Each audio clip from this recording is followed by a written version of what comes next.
ఆంధ్రప్రదేశ్ ముఖ్యమంత్రి నారా చంద్రబాబు నాయుడు ఎంత కష్టపడతారో, ఆయన ఎలాంటి పని రాక్షసుడో మనందరికీ తెలుసు. వయసుతో నిమిత్తం లేకుండా రాష్ట్రం కోసం ఆయన పడుతున్న కష్టం అమోఘం. కానీ ప్రస్తుతం ఏపీ కూటమి ప్రభుత్వంలో ఒక విచిత్రమైన పరిస్థితి కనిపిస్తోంది. సీఎం 4 రోజులు విదేశాలకు వెళ్తే చాలు, ఇక్కడ లోకల్ సమస్యల దగ్గర నుంచి రైతుల వరకు అన్నింటికీ ఆయనే స్వయంగా వచ్చే వరకు వ్యవస్థలన్నీ వేచి చూడాల్సి వస్తోంది. విజయవాడలో జరిగిన సాయికృష్ణ ఉదంతమే దీనికి పెద్ద ఉదాహరణ. ఈ ఇష్యూలో విపక్ష వైసీపీ చాలా వ్యూహాత్మకంగా అంబటి రాంబాబును, ఆ తర్వాత జగన్ను రంగంలోకి దించి ఇది పక్కా లాకప్ డెత్ అంటూ తీవ్ర స్థాయిలో పొలిటికల్ అటాక్ చేసింది.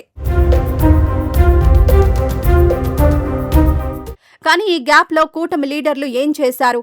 విజయవాడలో అంతమంది కూటమి ఎమ్మెల్యేలు, హోం మినిస్టర్ ఉన్నా ఒక్కరంటే ఒక్కరు కూడా బాధితులకు ధైర్యం చెప్పలేకపోయారు.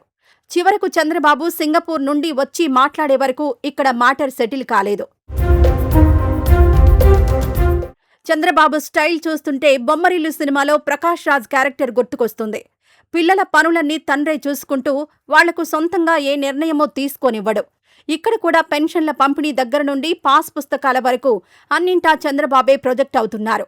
దీనివల్ల ఎమ్మెల్యేలను సొంతంగా పని చేయనివ్వట్లేదు అనే విమర్శ వస్తోంది. అన్ని పనులు సీఎం ఖాతాలోకి వెళ్తే రేపు రాబోయే ఎన్నికల్లో ఈ ఎమ్మెల్యేలు ప్రజల దగ్గరికెళ్లి నేను ఈ పని చేశా అని చెప్పుకోవడానికి ఏమీ ఉండదు కదా.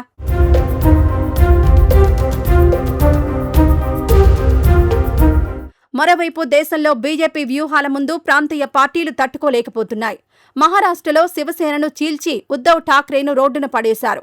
ఇలాంటి టైంలో మేము మాటకు ముందు మోదీని పొగిడేస్తే సరిపోతుంది, బీజేపీ మమ్మల్ని ఏమీ చెయ్యదు అని టీడీపీ అనుకుంటే అది చారిత్రక తప్పిదమే అవుతుంది. రేపు పొరపాటున జగన్కు ఛాన్స్ వస్తే టీడీపీని తొక్కేయడానికి బీజేపీ ఒక్క నిమిషం కూడా ఆలోచించదు. ఆ రోజు ఎవరు వచ్చి మాట్లాడినా వర్కౌట్ అవ్వదు. ఏ నాయకుడు ఎల్లకాలం పార్టీని ఒంటి చేత్తో నడపలేరు. ఫెడరల్ వ్యవస్థలో అధ్యక్ష తరహా పాలన లేదా వన్ మ్యాన్ షోలాగా నడిపిస్తే లాంగ్ రన్లో పార్టీ మనుగడకే ప్రమాదం. చంద్రబాబు రాష్ట్రానికి పెట్టుబడులు తేవడానికి ఎంత కష్టపడుతున్నారో పార్టీ ఫ్యూచర్ కోసం సెకండ్ లైన్ లీడర్లను కూడా అంతే బలంగా తయారు చేయాలి. టీడీపీ తనను తాను గ్రౌండ్ లెవెల్ నుండి బలోపేతం చేసుకుంటేనే ఆ పార్టీకి, ఆంధ్రప్రదేశ్కు మంచిది.